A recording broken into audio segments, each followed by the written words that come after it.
back to the Tycast podcast. It's been a good couple weeks since I've done anything. Actually, probably more than a couple weeks now. Would it be more than a couple weeks? I don't know. My last one was a project for my political science class, which was last quarter, which ended, I guess, mid-December. So yeah, we'll say a couple weeks. Probably a little bit more than a couple weeks, but we'll say a couple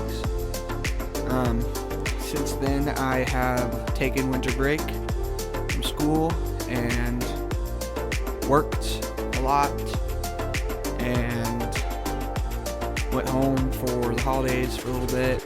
And I don't know, since then I hadn't really had anything that I wanted to speak about, but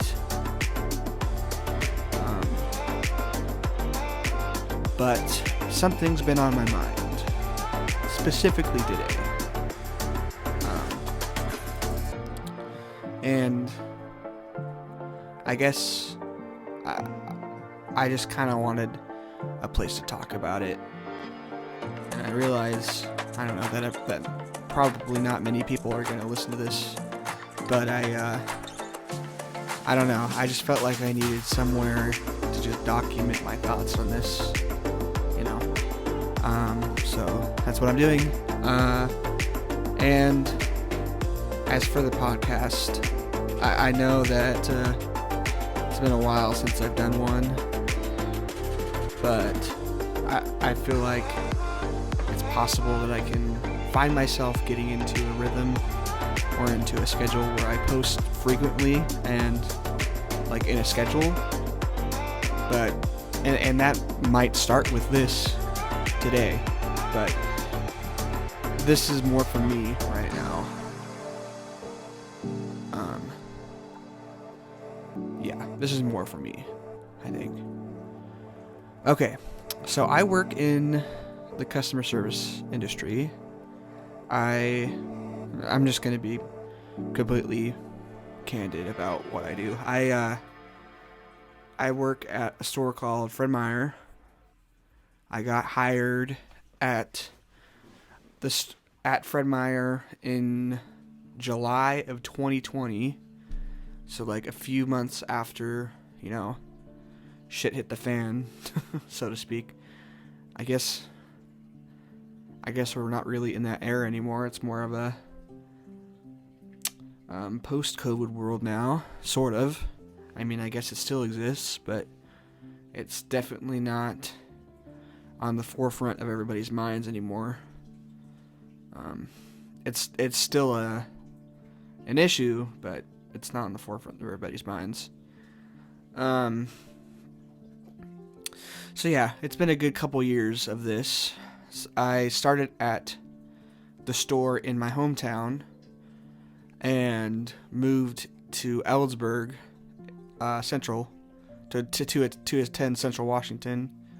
And I transferred to the store here at Ellensburg.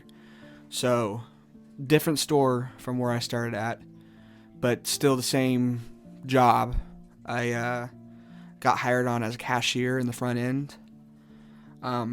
Worked during the height of COVID as a cashier, and then I want to say October of 2021.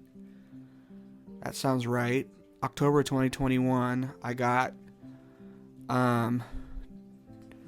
trained on more things in the front end. They trained me at the self-checkout station, trained me at the desk eventually, and then, I don't know, probably around November, December, it was decided that I would become a manager, a person in charge. So from July to when I January of 2022, last year, till about August, I was working.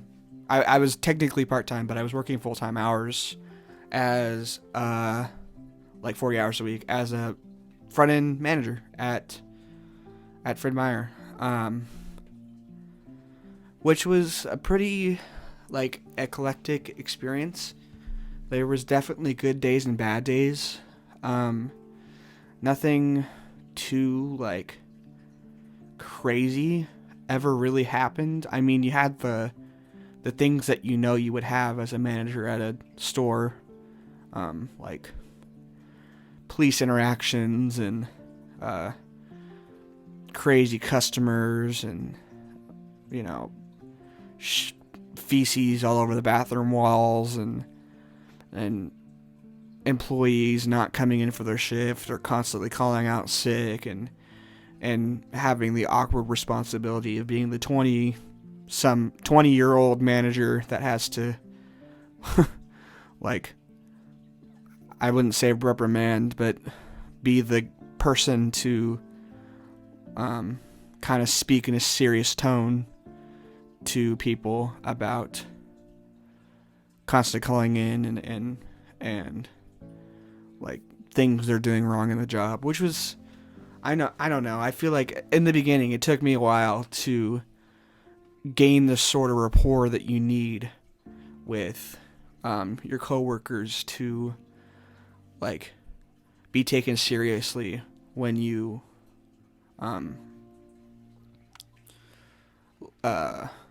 to be taken seriously when you try to like tell them what they're doing is wrong. And I think a part of that was because, well, A, I was young, B, I had only been there for a year, and honestly, a year is a pretty long time to be in a retail job, especially one that has a pretty, I guess, low retention rate when it comes to people who get hired on and stay on for a while. It's a lot of get hired, realize it's not for you, and leave sort of job. And you get a lot of that with like minimum wage jobs. But specifically happens, I don't know if you can hear my fan. The fan from my computer. I'll move it this way a little bit. Doesn't have to be close. But what was I saying? I don't know. What was I saying? Something about... So I didn't really have much of the... Oh, yeah. So a year is a pretty long time to be in a retail job with a low retention rate. Like, a lot of people were in and out, but there's still, like, I don't know, I'd say like 35% of the people who worked in the front end were people who had been there longer than I was. And I mean, like, I'm not talking like a month longer. I'm talking about people who have spent like a majority of what their adult lives would be at that place already as a cashier. And here I am, like a year into it, being this sort of like I don't know, up and coming manager that now technically has more authority than the 60-year-old woman who had been there for 40 years or have been there since the dawn of the store, since the beginning of its inception. And I don't know, it was kind of awkward experience injecting myself into this important managerial role. And I think once I was able, and it was awkward to find the balance that you needed between being like firm and I don't know, sort of strict, I guess, and being someone who sort of laid back. Like there's definitely a balance that you need when it comes to being a I wasn't a manager, but like a person in charge. There's a balance you need when you're a person in charge, for sure. Because you don't want to be the person that everyone hates, you know. But you also don't want to be the person that, like, lets everything happen and then I don't know. Like, reflecting on that, the manager that lets everything happen is someone who, like, because before I was a person in charge, I could probably name one or two people who were like that. But the manager that lets everything happen and doesn't really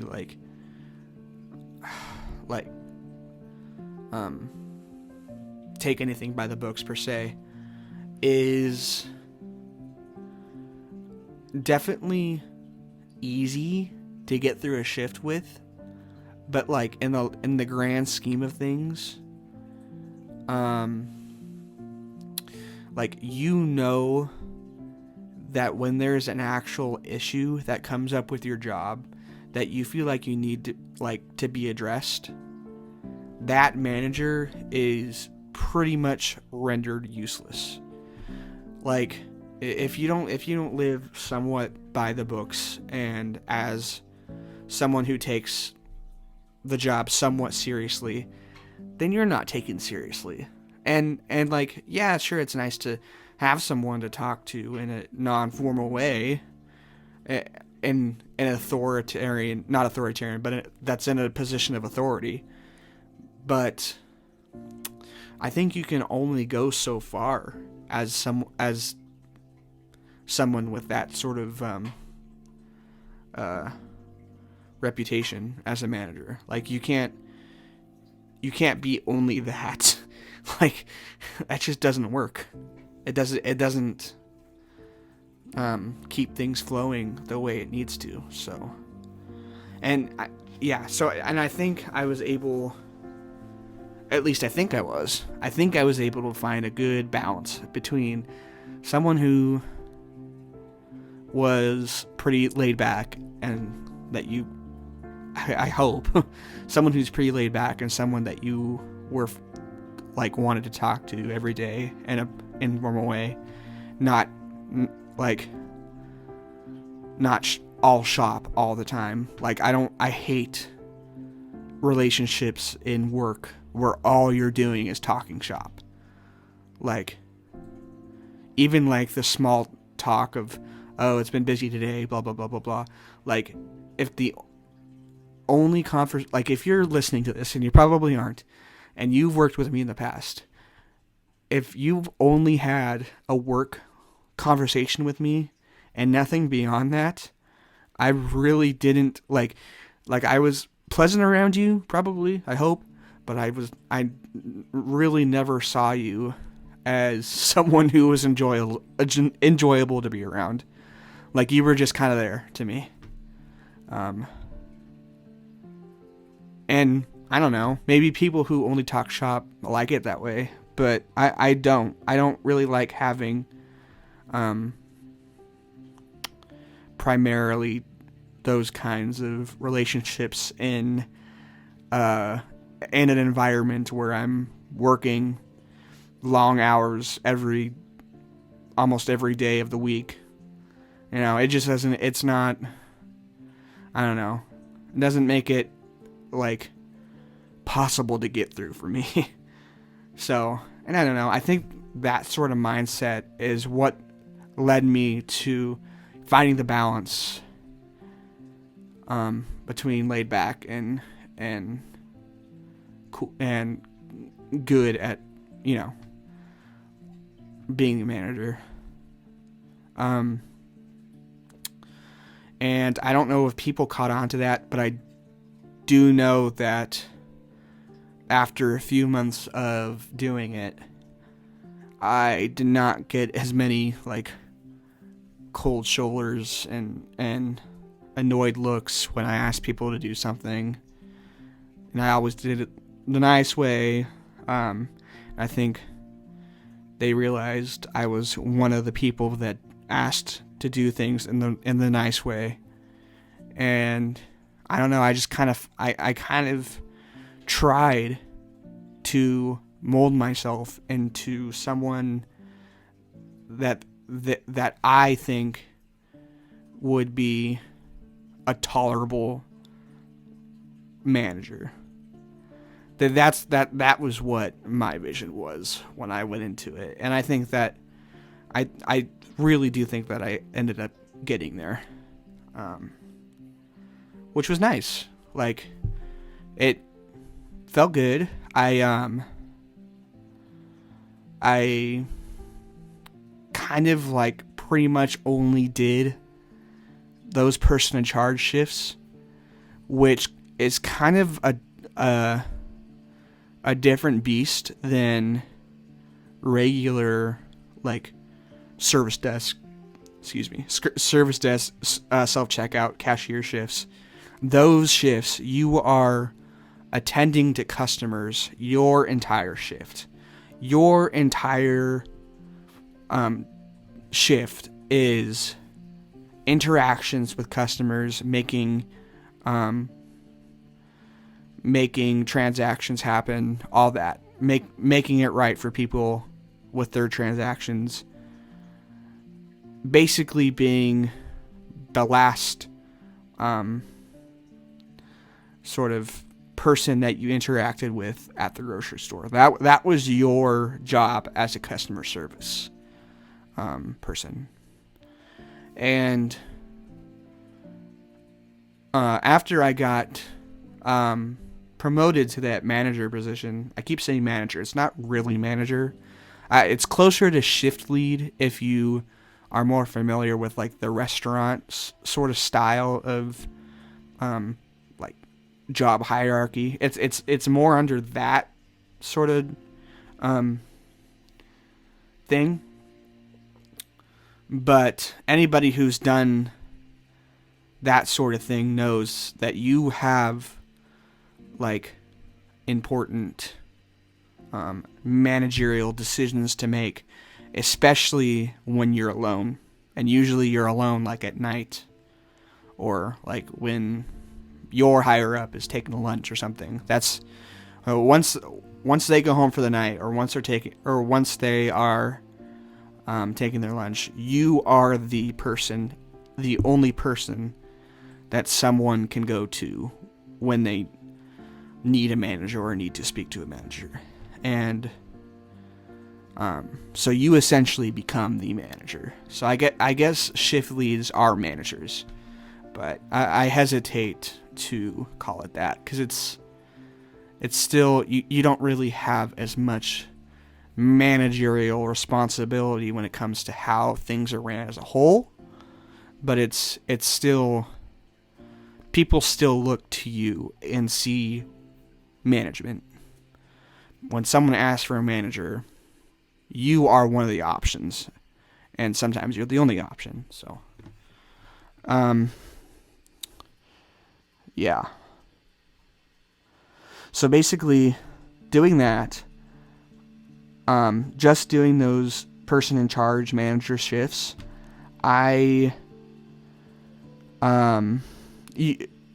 you still interacted with customers, but instead of that being like 100% what you do the entire shift, I would say customer interactions fall to about 35%.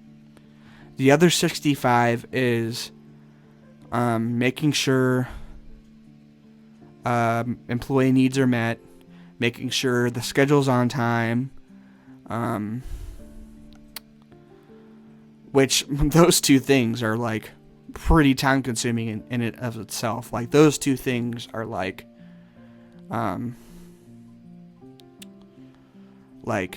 the thing you do pretty much. But there's also like problems that come up, especially at the service desk, problems with transactions that you have to fix. But even those, like you're helping fix a problem that an employee is having with a customer, but it's not really a customer interaction. until you have to give that customer the bad news, whatever that bad news may be. Then it falls onto you. And honestly, as a person in charge, it happened. I don't think I would say it happened every day though. Like it was pretty, I don't want to say infrequent, because it definitely was a part of it. Dealing with customers that were mad and giving them bad news and trying to work out an interaction with them that for sure is not gonna come out in a positive way. That was something that you had to be prepared for pretty much at all times, because you, as the customer service manager, that is your problem. Like once it reaches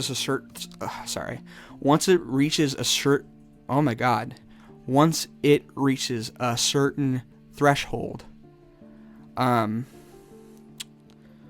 of a customer becoming angry or upset at something that's happening in the interaction between the regular customer service employee, between the customer, there's a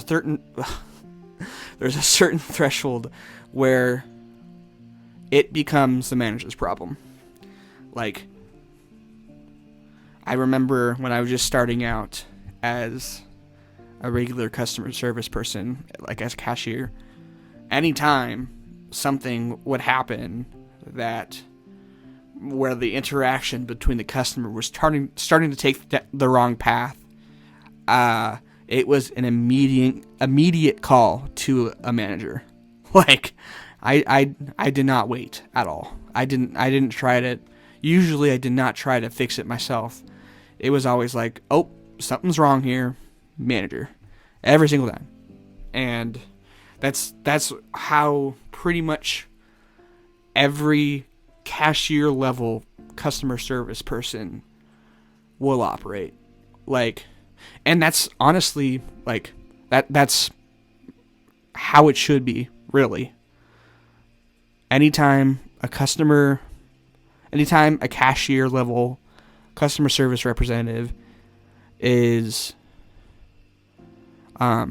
approaching a situation that is going to turn out negatively, anytime that sort of switch starts to happen, that becomes not their problem. And I think that's how it should be. Because they don't get paid enough for that.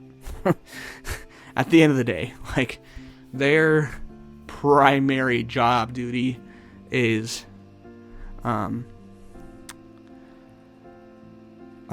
check people out, try to make a customer's experience positive, and call a manager when you don't know what to do.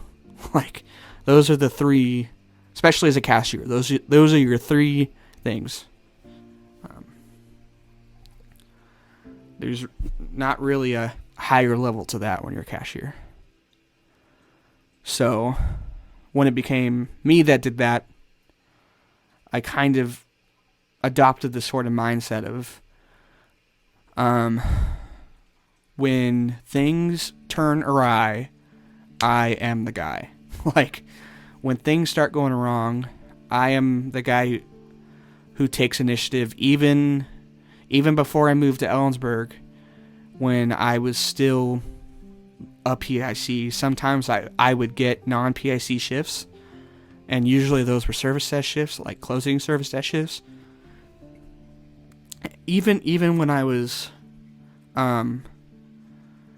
doing a non-PIC shift at a store where I was a PIC, I still usually took the initiative to try to be the one that solves an issue. Because more often than not, like, even the most negative interactions between customers never really reach a point to where you need to call backup. Like, customers will get frustrated, and you kind of just have to talk them through it. Tell them what you can do, and just do your best to explain why what they are wanting is not what they're gonna get. Like, and more than often than not, the worst thing you'll get from that is an eye roll or a like frustrated small rant that doesn't really like go beyond the point of just talking in a frustrated tone. And honestly, I only had like, well, when I was doing a non-PIC shift at the Wenatchee store at when I was still at PIC, I would get there, but I would never really, there was never really any instance that went beyond a frustrated rant or whatever. There was a couple times where it started, I was the PIC that was called to help, and a shouting match ended up started, or vulgar names were used and stuff like that. And once you hit that part, that threshold, then it becomes, here's what I it goes from, here's what I can do for you, and this is why you're not getting what you're going to get, or not getting what you're wanting to get. It goes from that to, you need to calm down, and you need to get out of the store, and you need to stop acting like that. Like, that's when you kind of switch off the customer service side of you and become more of someone who like backed your employee, and someone who defended your employee and yourself in more of a firm way. And yeah, I had a couple of those times. They did not end well, obviously. One of them screaming at the top of their lungs, you know. And then once it's over, once they storm out, it's over. You know? Like, there's like, you think about it for a couple days afterwards, and you're like, what could I have done better? What could I have said that I didn't say? And then you just kind of forget about it. Like those two instances that I was talking about, I haven't thought of them until now, since like a couple days after it happened. And in the moment, you're like, wow, this is a big event. I'm being screamed at by someone, and it's kind of pissing me off. But afterwards, it's kind of just like, I never saw them again. Didn't happen again to the same from the same person. So then you're just kind of like, well, it's just one of those things that happen as a customer service person, and you forget about it. It just kind of molds into a collective experience that you had as a customer service person. So, yeah. Okay. So here is the reason why customer service has been on my mind. Specifically today. Like today. Like January 8th. Here in Ellensburg, I did not transfer as a person in charge. So I've been primarily, mostly I'd say I've been at the customer service desk. I have maybe 2 or 3 self-checkout shifts every week. Sometimes, like last month, I only had service desk shifts, but I think that was mainly because people were taking a lot of time off for the holidays.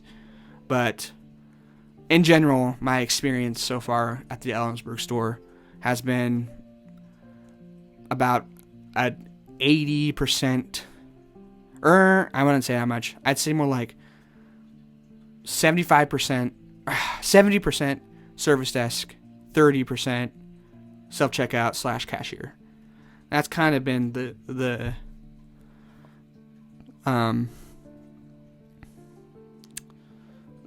balance. And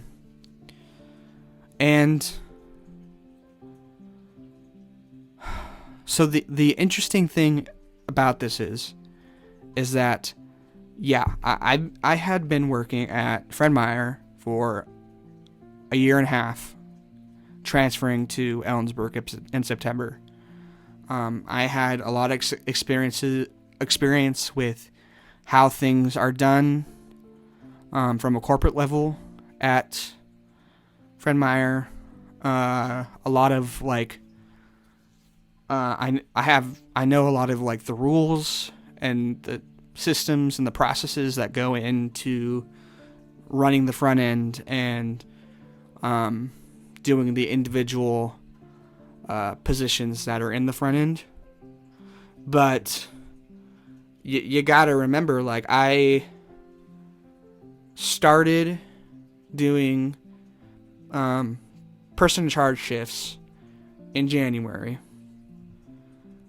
Did that until I moved to Ellensburg in September. So between January and August, I was doing only person in charge manager shifts.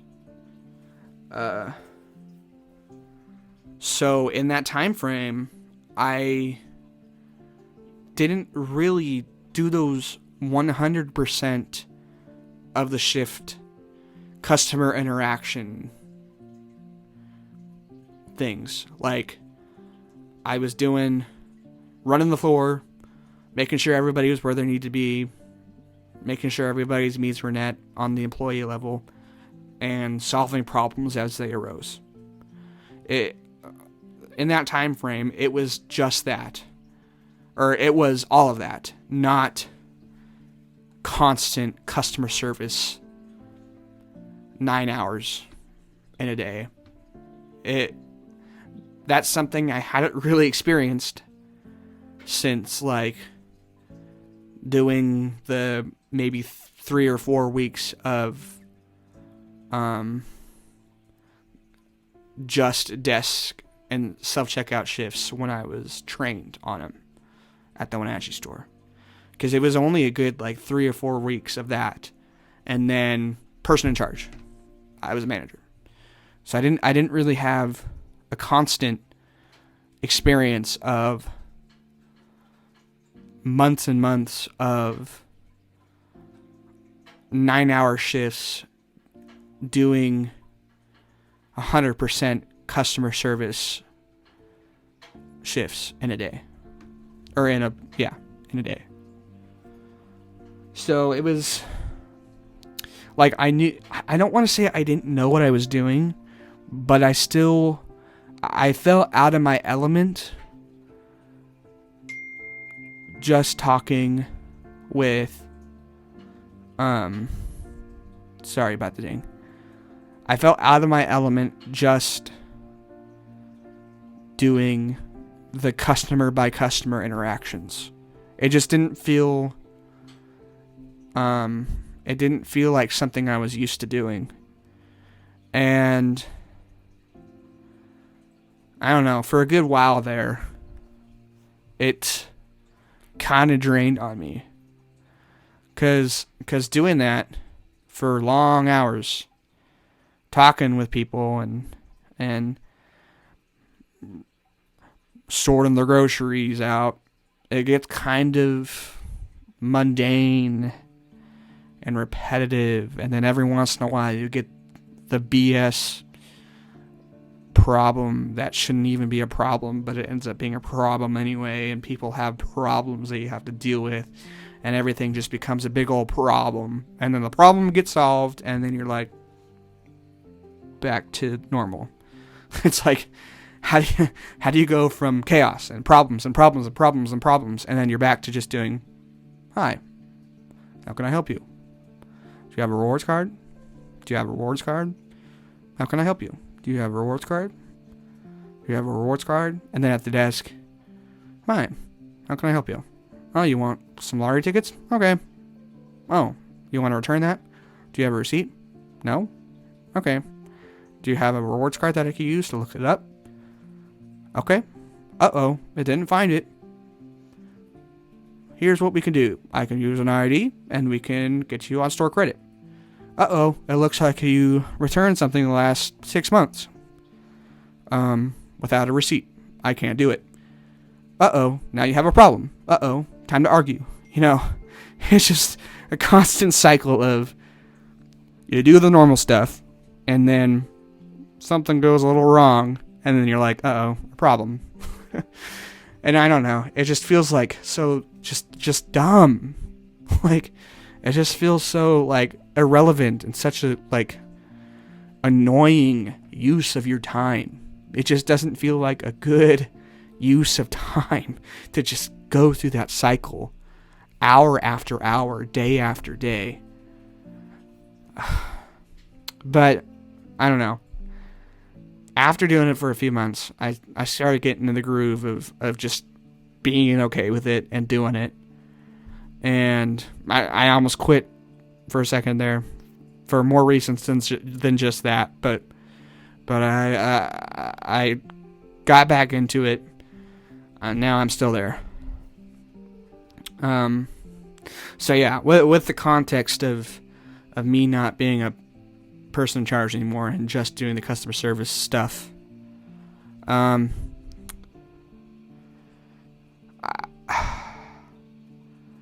today was okay until the last hour when a couple things happened that really, really, really threw me through the loop. Like, and up until today, from the time that I decided to just stay and keep working there till today, I've had a generally pretty, like, decent experience working and just doing it. And I was okay. I was making money, using that money to pay for the stuff I needed to pay for. I was okay. I was getting through it. And then, well, first of all, this weekend. So this weekend, they scheduled me on for opening desk shifts. And for those of you who don't know me, I don't know how many people that watch this don't know me. But for those of you who don't know me, I am not a morning person. I hate mornings with all of my heart. I will be grumpy the entire day if I have to wake up before like 9. Like, it's just not good. I never can find a way to get energy, even if I sleep a decent amount of hours before I need to wake up early for something.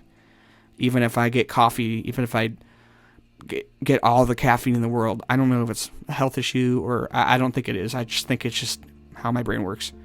I cannot find the energy if I have to wake up that early. I just can't. Like, there's nothing I could possibly do. So, you have to, when you do these opening shifts, more often than not, you are the person that is opening, and you are there until the closer comes, especially for the desk. There's always an opening shift, 6:45 to 3:45, and then a desk shift from 2:15 to 11:15. The desk shift, the closer, comes in at 2:15, does the opening shift's person's last break at 2:15, which is an hour and a half before you're supposed to leave, and then opener comes back, goes back into the desk. Then the closer just kind of usually, they're supposed to do like cleaning and go backs and stuff, and they kind of watch, because usually 1 to 2 o'clock to 3 o'clock is like the prime time for the desk shift for the desk. So if they kind of watch to see if like the line starts to accrue and stuff like that, and become the extra when it gets backed up. And then at 3:45, the closer goes in and the desk opener leaves 9 hours after they got there.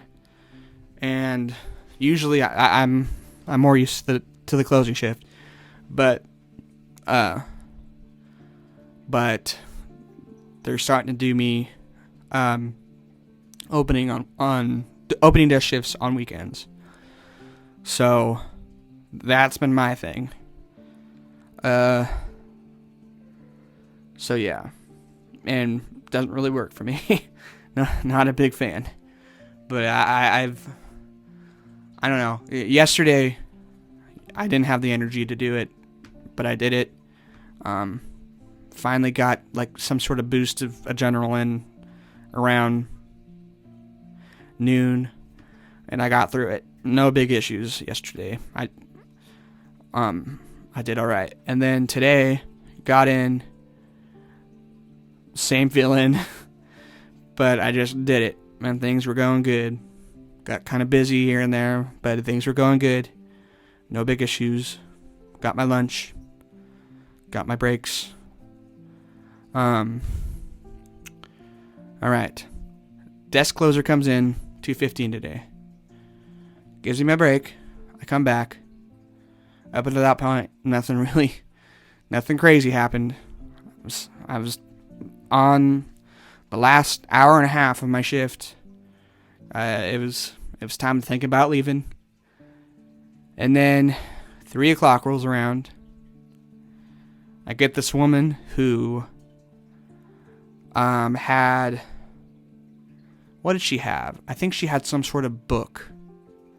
I can't remember now. It was one thing around $30 that someone bought for her for Christmas. We were able to look it up on the person who bought it for her rewards card. Things were fine and dandy until we realized that the person who bought it for her bought it with a credit card. And so usually before doing anything with returns when it's a credit card, I'm like, okay, so it looks like it wants to go back on this card. We're going to need the physical card, all that. But I had already known that it was a Christmas gift. So I was like, so you don't have this card. It's policy that we can't give you cash back. Is store credit okay? And then she just up until that point, she was like pretty like decent. But something just like switched in her to where she was like, why? Why can't you do that? Why can't I get cash? I want cash. You guys already have your money. She said this phrase like 4 times, and I still don't understand why she said it. She was like, you guys already have your money. What difference does it make that it was on a credit card? You guys already have your money. You guys already have your money. It's like, what are you even talking about? You are returning something for that money back. Like, how is us having money relevant to this? Like, we are giving you your money, that money. And honestly, like, okay, like, just think of the logistics of getting cash back from a credit card purchase. Anybody who knows anything about credit cards, you cannot get cash back with a credit card at a store. That's just not something you can do. There's several reasons why, and they're pretty self-explanatory. You don't get cash from credit cards unless it's a cash advance from either the institution, the banking institution, or an ATM. And those cash advances are automatically like put into interest accrual. Like that's just how credit cards work. You can't just like get a credit card with $1,000 credit line, go to a grocery store and say, I want $1,000 cash back with this credit card. It just doesn't make any sense. Like what I just don't understand how people think that is something they can do. Like, they are adults. They took the initiative to go out and sign up for their own credit card, and they don't even understand the concept of not being able to just get cash from a store with, as if it's a regular purchase, and not getting cash for credit. Like, either they don't understand the concept of cash and credit, or they're trying to scam you into thinking that you don't know the concept of cash and credit. Like, I don't know what the deal is, but specifically lately, that sort of issue has come up. Like, a guy actually tried to get cash back with his credit card, I don't know, yesterday, I think. And we're like, I didn't really know it was a credit card, so I was trying to just do it, and it kept declining and saying not allowed. And then like, after the 5th time trying it, I was like, is that a credit card? He's like, yeah, why? It's like, you can't get cash back with a credit card. I feel like you should know this. And he's like, why? And I'm just like, well, because this isn't a place where you can get a cash advance. This is a place where you purchase. You can purchase something with a credit card, a product, but you can't get a cash advance. Anyway, so with instances like that where the customer doesn't have the card, the only option we have for them is it has to be store credit. That's the only option. If they don't have the physical card, we can't put it back on the card because we need the physical card to actually put it back on there, which I don't really know why. I feel like there should be tech where you can just put it back on the card that they bought it with without needing the actual card. Like, you'd think we would have made it there by now, but I guess not. And I feel like other stores have that, but we don't. So the only option for credit card purchase gifts from the person who got it from that person who had the credit card, the only option is store credit, and she was not happy with that. She's like, you guys already have your money. You already had your money. What difference does this make? And then I tried to explain to her how credit works as she was walking away. And she looked at me and she's like, I run a small business. We can do returns and give them cash when they purchase with a credit card. It's like, I don't really know what the law is on that, but I feel like that is something that you shouldn't be doing legally. That's kind of a deceptive practice when it comes to credit cards. Yeah. Anyway, that happened, 3 o'clock. And then the big hooga happened. The big chimichanga of interactions. I don't know. Anyway,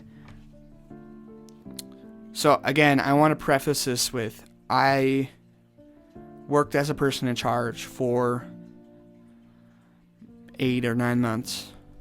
I adopted this sort of mindset as I can solve problems myself without needing to go directly to a manager. I have management experience. I know how to talk to people about their problems. I can do it myself, or I can at least try to do it myself before calling back up. So, okay. Guy comes in with a pair of jeans that were ripped on the, I think like it was ripped on the, I think it was like ripped on the pocket, like one of the front pockets. And he comes in, tells me it was a gift for Christmas, and he shows me the ripped pocket, and he was like, so this shouldn't be ripped 2 weeks after getting it. It's like, yeah, that's true. Okay, let's try this. So it was a gift, didn't have the person's number who bought it, didn't have anything like that. So, and the big kicker was, it was like obviously very, I wouldn't say worn, but you could tell that it was not in a store for a while. So honestly, I don't even think that he got it recently, because it looked pretty like used, I guess. And he didn't have the tags, like the barcodes on them, so that I can scan and see how much they were, or even like look at, or even just like look at what kind of product it was or anything like that. Like, I knew what it was, but there's no way for you to like put in the system what a product is without having some sort of UPC or barcode. You need like a specific thing to go off of when you are returning something, or even ringing something up. You can't just put, oh, this was $5, beep beep boop, there you go. No, you have to have a specific like a specific sort of unique number to enter into your system for a specific unique product. So I had to call up the apparel department. It took about, I don't know, 7 or 8 minutes of awkwardly trying to explain or to describe what sort of product it was. That way they can find it on the floor, and so that we can be able to do it. Mind you, he didn't have a receipt or anything, so this honestly was just a quest to see how much it was, because anything that you return without a receipt or anything, you have to use an ID. You have to make sure it's under $50.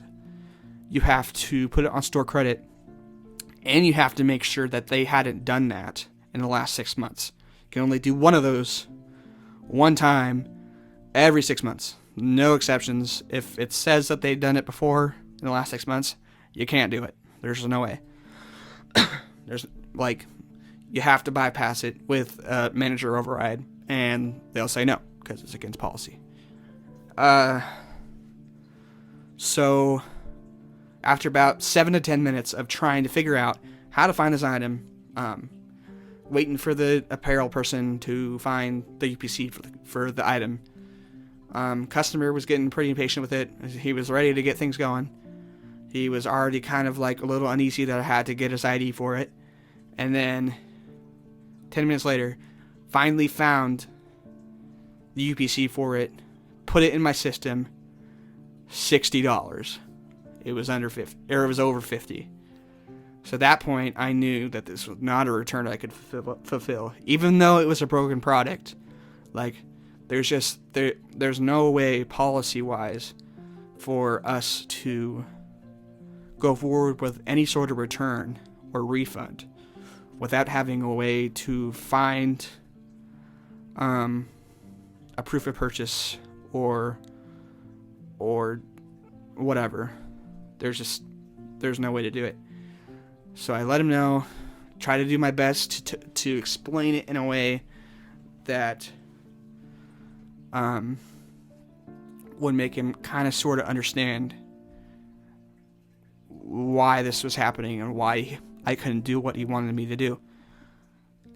And then that switch happens.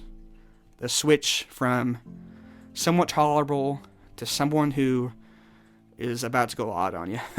You can always tell when it happens in someone. Like, yeah, this is going to go south real quick right now.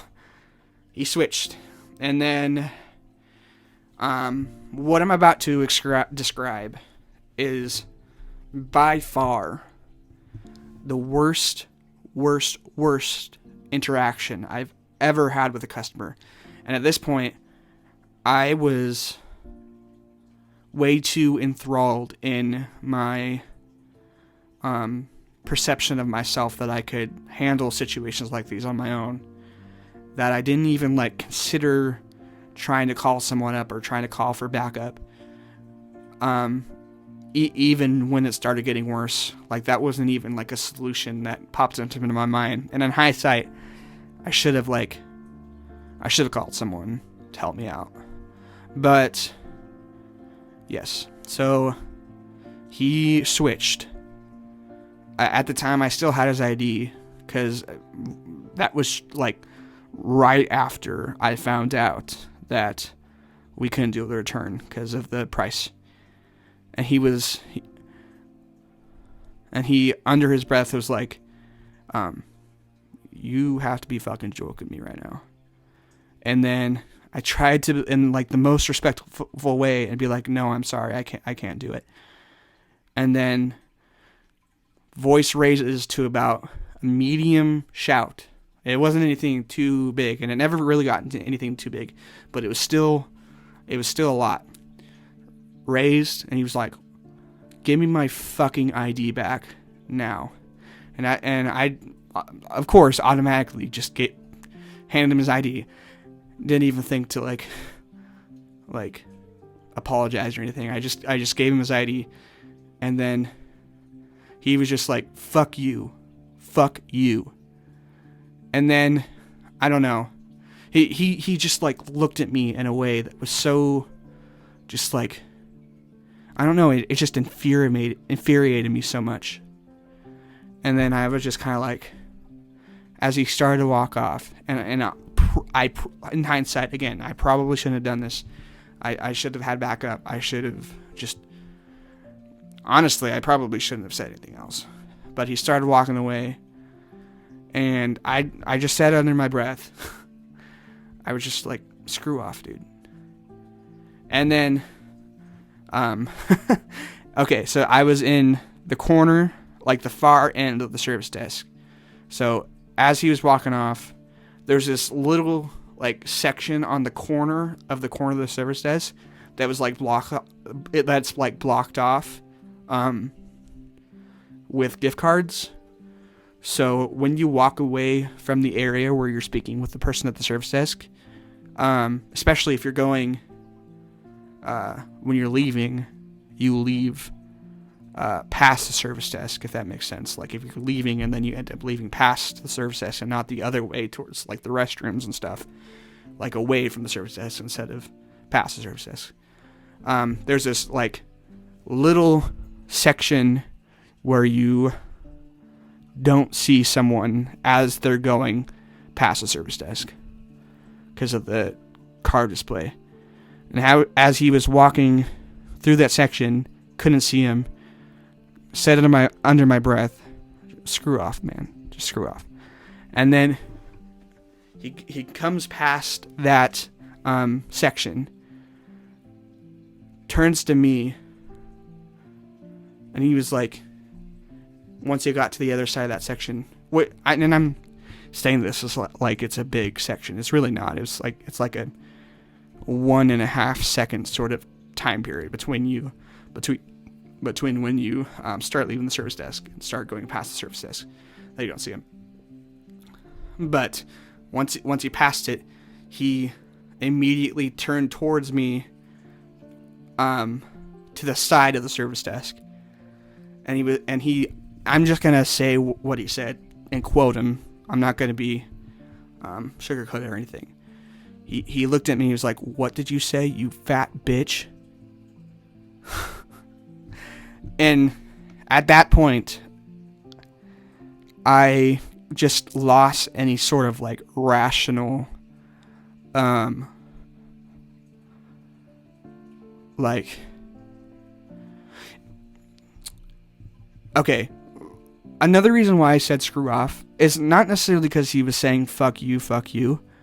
When I handed him his ID back, he like yanked it so hard out of my hand that, I don't know, it felt like he was trying to, I wouldn't say injure me, but he wasn't being like, it was in a way that it was like, it was reflecting what he was saying at the time, which was fuck you. And then so he looked at me.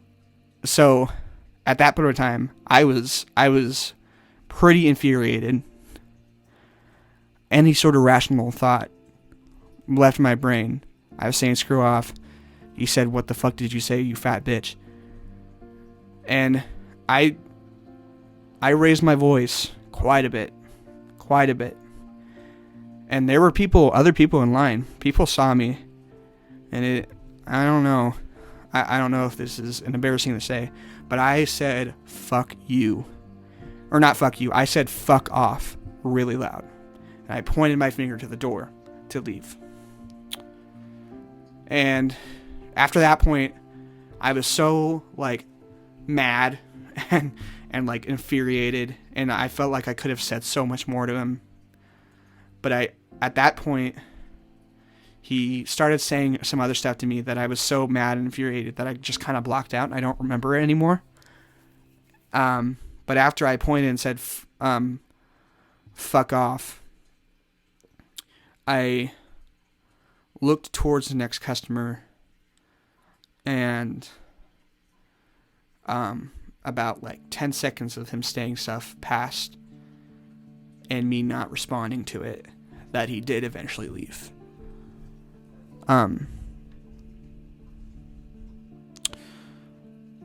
Yeah. That, I don't know. Me talking about it right now, it seems kind of like a tame situation. But it was definitely something next level. It was an interaction where I could have felt was like on the very, very, very brink of being an experience of a physical altercation. And I honestly, even when I'm that mad, I've never really ever considered touching someone and getting in a physical altercation with someone. But he was so close to me at that point, because again, this is like a corner. I'm in. There's like the desk portion, the till with the monitor. I'm right behind it, and then there's the side of it. That's where he was, and I am right on the other side of that wall of the desk, and he is on the other side as he was going away. And he was close. I mean, he was really close. That's the closest someone has ever in my life gotten to me,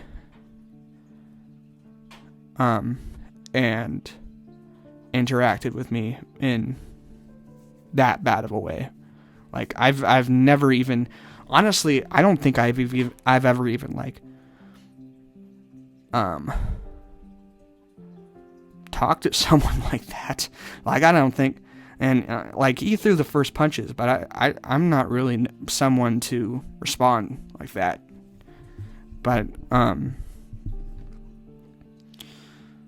But yeah, that could have turned into something a lot more, especially if I hadn't ignored him. Yeah, especially if I hadn't ignored him.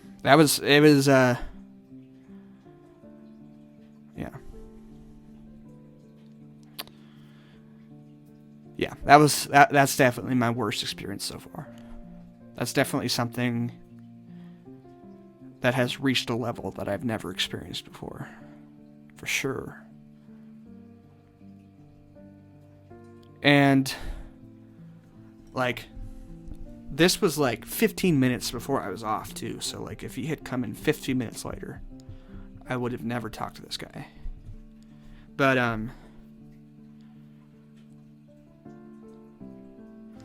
like, yeah. All, like, pretty much, it's, what time is it? It's 9:25 right now. So I got out at 3:45. So it's been 3, 4, 5, 6, 7, 8, 6 hours. And I started this an hour ago. So it's been 5 hours since that interaction and me starting this. it's been that long. And pretty much that entire period of time, I've been trying to find a way to like just like do something about it, about what happened, and trying to find a way. Like I'd even like consider like, is this something I can press charges for? I mean, this dude was really close to me, and I don't know. I just kind of reached the conclusion where this is just going to be one of those times that is molded into these separate instances of bad customer interactions that I'll think about later on in my life. Just going to be one of those times where I think about later on in my life that's like, yeah, that's something that happens in retail. That's something that happened. That's something I forgot about a couple days later. It's something that I just randomly remembered. Like, in the grand scheme of things, this is not a life-changing experience. This is just one of those things that happens to you. And when something like this happens to you, you can't dwell on it. And I'm going to be honest, those 5 hours, I was dwelling on it. I was like, what can I do? Why am I so down about this? Why? Like, it was a matter of, could I have said something else? Should I have gotten my manager? Should I have not said anything to him? Did I say too much? Did I say too little? And I don't know, just talking about it for an hour makes you realize this is not something that I need to affect me for much longer than 5 hours. Like, this is, I mean, the only reason this would ever affect me ever again is if I come into an interaction with this guy again. Like, and I honestly don't even know if I recognize him if he just came in, because this was like a 20-minute interaction. And a lot of it was me looking at a screen trying to figure out what I could do for him. So, and I didn't really get a good look at his face. So if like he came in and didn't make himself known on what happened before, I don't think I would like actually recognize him. So, but I guess the only time this would ever affect me again if he did come in and make another problem, then yeah, it'd be another issue. And I think if he did, I'd call someone pretty much immediately, because we're not trying to go to jail. Like, if that guy threw hands, I would have defended myself pretty quickly. It would have been a pretty quick turnaround from me trying to help him to bring him into the ground. But yeah. Yep, I'm just gonna not dwell on it. I talked about it, talked through what happened. Now whoever listens to it knows what my worst experience in customer service has been, and now I can move on. I don't have to work tomorrow, so I get a full day away. I mean, I was even thinking about quitting after that. I was like, should I just quit now? But no, it's just one of those things. All right. Thank you so much for listening if you did. And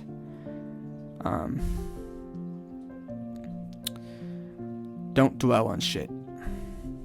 It hurts ya. Don't let some sort of fat bitch ruin your day. All right. Bye-bye.